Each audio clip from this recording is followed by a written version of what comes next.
My Constituency Caucus is the International Black African Heritage Caucus.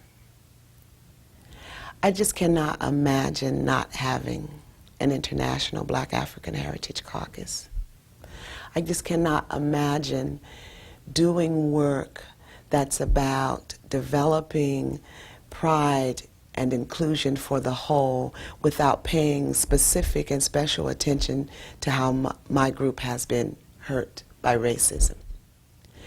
We would not have the resource to be strong advocates for the whole if we did not have the International Black African Heritage Caucus. Racism is prominent in deciding for us who we get to give our energy and life force to. And we would very easily, as an identity group, contribute most of our activism to other groups without noticing that we deserve to have benefit of it ourselves. So the caucus, the International Black African Heritage Caucus, provides and is a place for us to remember that in order to think well about the whole and to continue the activism of change, that we must pay attention to taking good care of ourselves.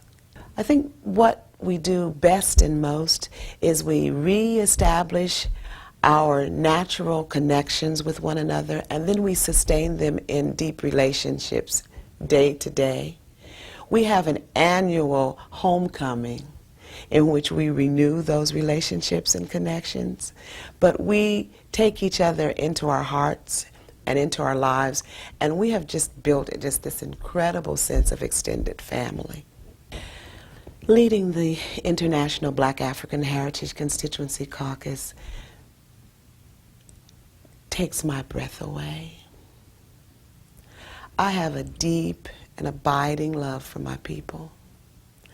I feel the embodiment in my very soul of my sister Harriet Tubman. The opportunity to lead this caucus is simply an extension of my activism, of my liberation struggle, of my civil rights movement efforts. I would always be doing this work. It's in my blood. But this particular leadership role sets me down purposely on a continuum and in deep relationship with what I feel is my destiny, and offers me an opportunity with no question to continue liberation work for my people.